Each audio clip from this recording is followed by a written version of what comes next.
भारत निर्वाचन आयोग द्वारा बिहार में मतदाता सूची विशेष गहन पुनरीक्षण अभियान 2025 शुरू किया गया है और कहा गया है कि कोई भी योग्य मतदाता छूटे ना।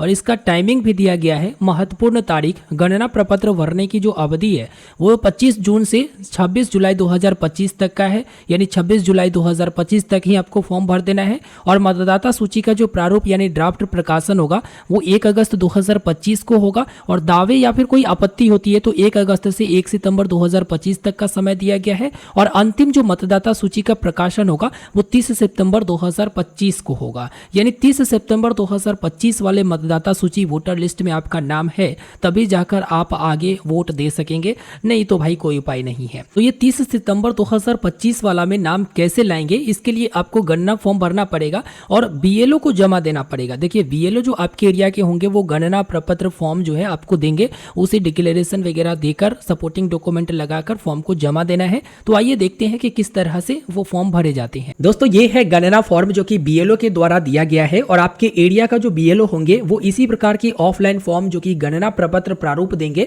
तो आज के इस वीडियो में हम लोग ये देखेंगे कि इस फॉर्म को भरना कैसे है। बिल्कुल सही सही भरिएगा, नहीं तो आने वाला जो नया वोटर लिस्ट बनेगा उसमें आपका नाम नहीं रहेगा, नाम कट जाएगा। इसमें घोषणा यानी डिक्लेरेशन किस तरह से करना है, कौन कौन से सपोर्टिंग डॉक्यूमेंट लगाना है, अगर आपके पास कोई डॉक्यूमेंट नहीं है उसका क्या उपाय होगा, सब कुछ मैं आपको इस वीडियो में बताऊंगा। तो बिना देर किए हुए चलिए शुरू करते हैं इस फॉर्म को भरना और फिर ये भर के आपको बीएलओ को वापस जमा देना है। दोस्तों ब्लर करने से अच्छा मैंने यहाँ पर इसको मिटाने का कोशिश किया है, ठीक है, क्योंकि यहाँ पर कुछ डिटेल था जो हाइड करना मुझे जरूरी लगा और इसका एक फोटोकॉपी मैं रख लिया हूँ अलग से, जो कि उसे भरकर मैं बीएलओ को जमा दूंगा।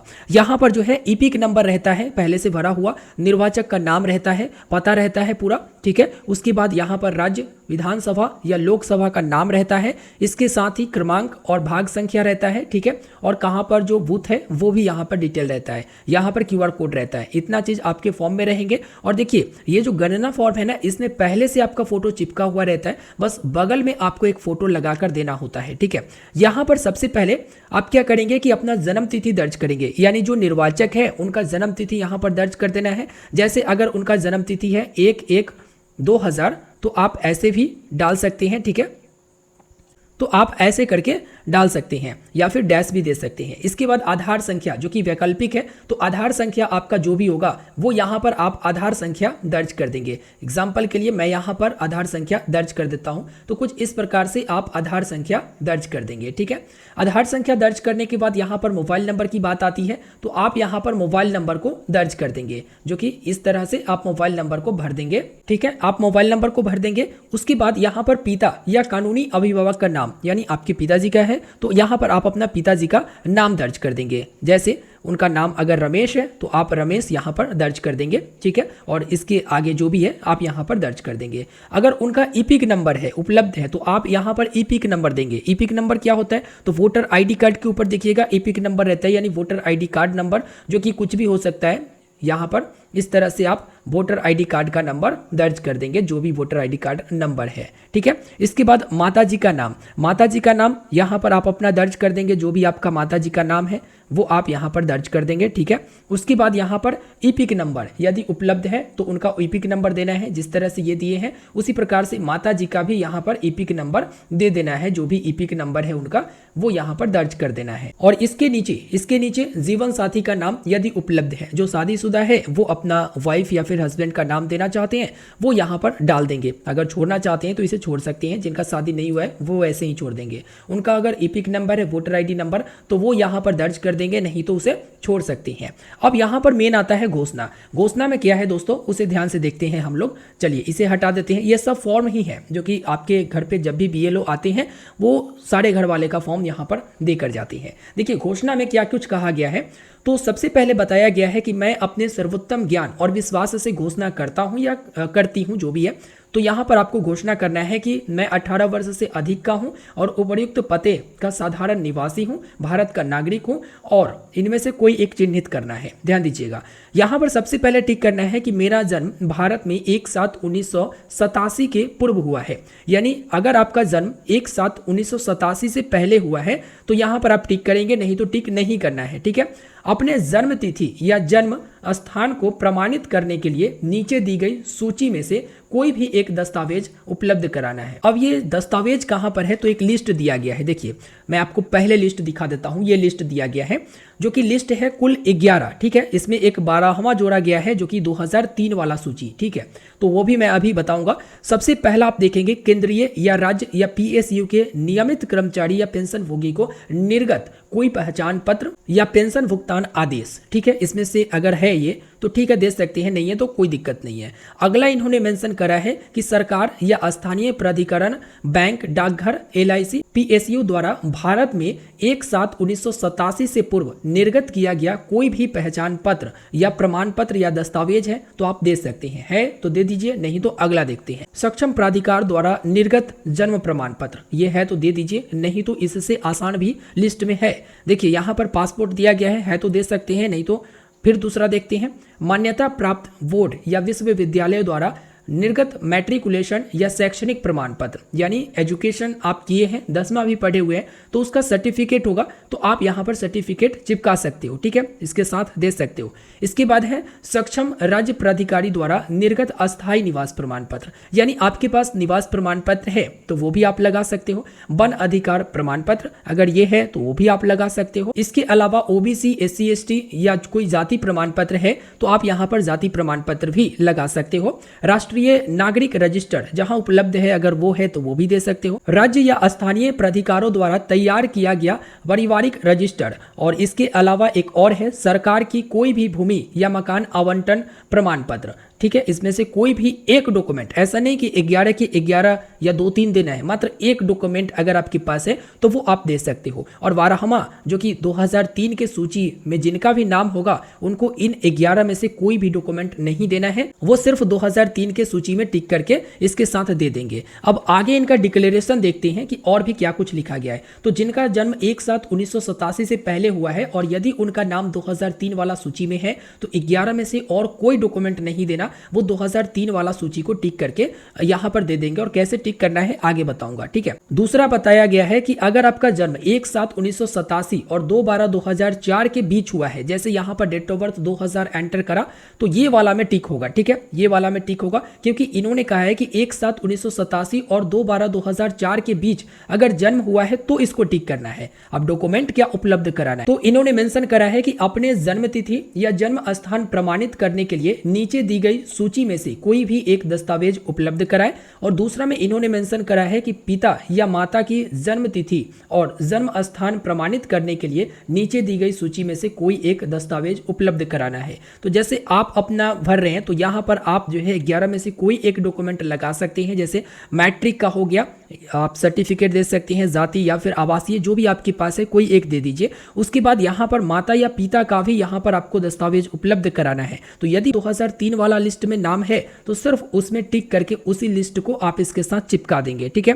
और इनका भी अगर जाति आवासीय है तो 2003 वाला में नाम नहीं है तो वो आप दे सकते हैं। इसके बाद डिक्लेरेशन है कि मेरा जन्म भारत में 2/12/2004 के बाद हुआ। अगर 2/12/2004 के बाद हुआ है तो उनको क्या क्या देना है, अपने जन्म तिथि या जन्म स्थान को प्रमाणित करने के लिए नीचे दी गई सूची में से कोई एक दस्तावेज, यानी कि ये जो सूची मैंने बताया ना, इस सूची में से कोई एक दस्तावेज वो दे देंगे। इसके बाद उनके पिताजी का भी एक दस्तावेज देना है और माता जी का भी उनका एक दस्तावेज देना है। यानी यदि माता या पिता भारतीय नहीं है, विदेशी है, तो उस स्थिति में उनको जो है वैध पासपोर्ट या फिर वीजा ये तब देना है ना, यदि माता या पिता कोई भारतीय नहीं है, ठीक है, तब जाकर आपको पासपोर्ट या फिर वीजा का प्रति यानी कि फोटोकॉपी उपलब्ध कराना है। तो ठीक है, अगर भारतीय है तो इसको आप भूल जाइए। अब यहाँ पर बचा कितना, तो 3 में से क्या है कि आपको तो अपना देना ही है, या तो आप शैक्षणिक प्रमाण पत्र दे दीजिए, निवास या फिर जाति प्रमाण पत्र दे दीजिए। इसके अलावा माता का भी देना है और पिता का भी देना है, ठीक है, इनमें दोनों का देना है। पिछले वाला में था कि दोनों में से कोई एक का दे देना है, लेकिन इनमें दोनों का देना है। तो दोनों का ये 11 में से कोई दे दीजिए, नहीं तो 2003 वाला सूची में अगर उनका नाम है तो बस वही सूची यहाँ पर डाल दीजिए। इसके बाद आपसे बोल रहा है कि मेरा जन्म भारत से बाहर हुआ है। अगर आपका जन्म भारत से बाहर हुआ है तो विदेश में भारतीय मिशन द्वारा जारी प्रमाण पत्र को संलग्न करना है।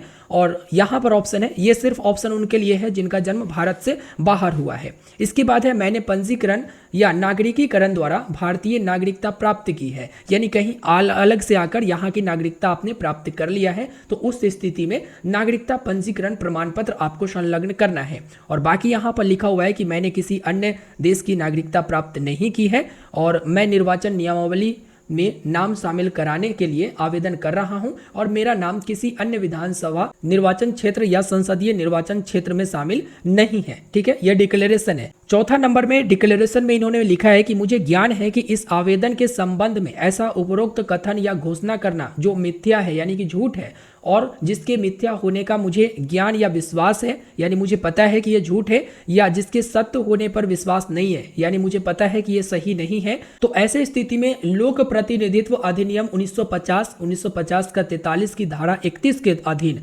कारावास से यानी आपको जेल कराया जा सकता है, जिसकी अवधि 1 वर्ष तक हो सकेगी, या जुर्माना या दोनों दंडनीय अपराध है। मतलब कहने का है कि अगर आप जानते हैं कि हम ये फॉर्म में सारा कुछ गलत दे रहे हैं तो उस स्थिति में आप पर कार्रवाई की जा सकती है, जिसमें 1 वर्ष तक की आपका जेल हो सकता है, जुर्माना हो सकता है, या ऐसा स्थिति आया तो दोनों में से दोनों हो सकता है। तो अभी आपने घोषणा देख लिया ना। अब यहाँ पर 2000 अगर जन्म तिथि है आपका, ठीक है, जन्म तिथि के अनुसार से यहाँ पर टिक करना है, जैसा कि मैंने यहाँ पर टिक किया है। ठीक है, बस ये सब आप नहीं टिक करिएगा, बस आपको बताने के लिए इधर मैं लिख दिया हूँ।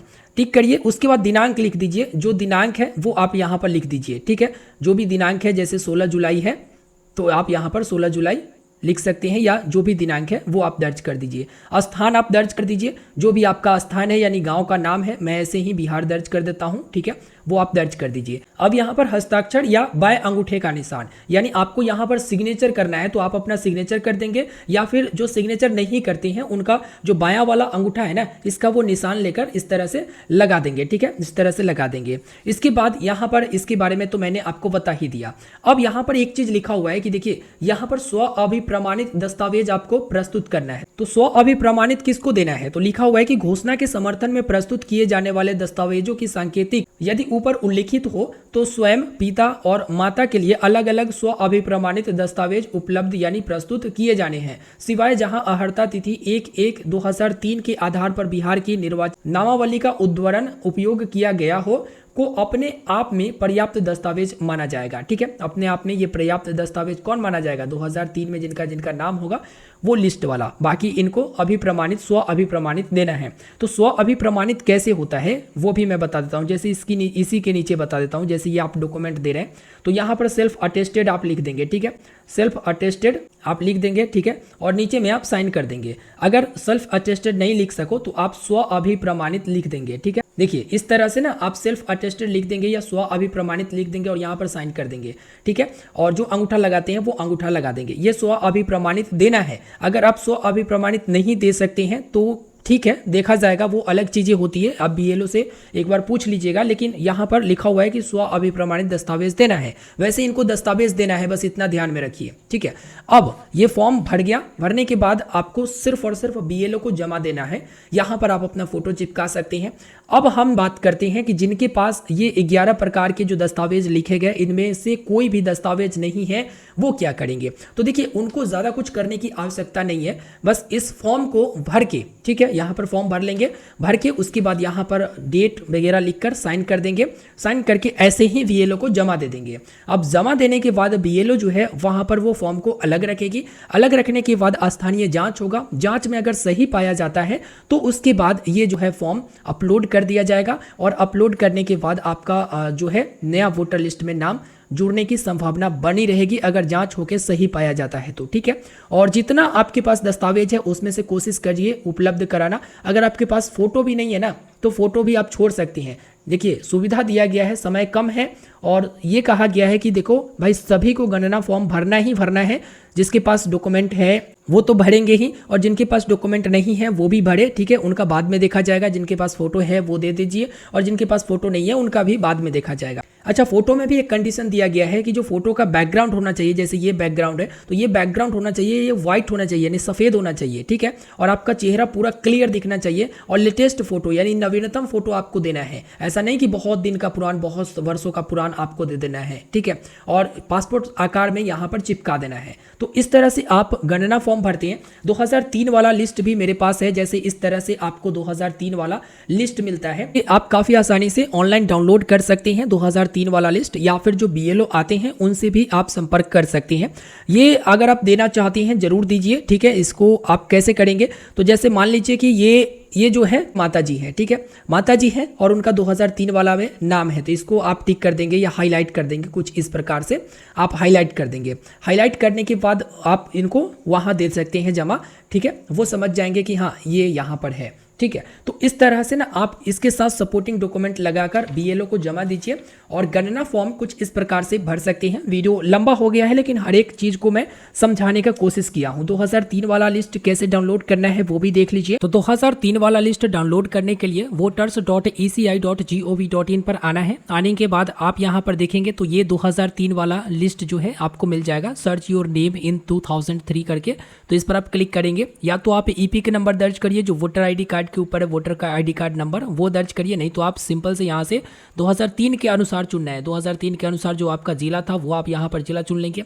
2003 के अनुसार जो आपका विधानसभा क्षेत्र था वो विधानसभा क्षेत्र चुन लेंगे। उसका भाग संख्या एवं नाम जो जहाँ पर वोट आप देते थे 2003 में, उस अनुसार से यहाँ पर चुन लेंगे। उसके बाद देखे पर आप क्लिक करेंगे। जब देखे पर क्लिक करेंगे तो ये लिस्ट डाउनलोड हो जाएगा, जो कि इसी लिस्ट में से आप फाइंड कर लेंगे काफ़ी आसानी से कि कहाँ पर है। तो इस वीडियो में आपने देखा कि किस तरह से आप यहाँ पर गणना प्रपत्र प्रारूप को भरते हैं, फॉर्म को भरते हैं और फिर वापस से BLO को जमा देना है आपको। तो ऑफलाइन फॉर्म कुछ इस प्रकार से भरना है। अगर आप ऑनलाइन फॉर्म भरना चाहते हैं तो इसके लिए भी अलग से मैं वीडियो दे चुका हूँ। अगर आप वो वीडियो नहीं देखे होंगे तो लिंक वीडियो के डिस्क्रिप्शन में है। बाकी इस फॉर्म को कैसे भरना है वो मैंने आपको डिटेल में जानकारी दे दिया। आशा है, उम्मीद है आपको ये वीडियो पसंद आया होगा। वीडियो को लाइक करते हुए अपने दोस्तों तक शेयर करिएगा और चैनल पर नए होंगे तो जरूर सब्सक्राइब करिएगा। धन्यवाद।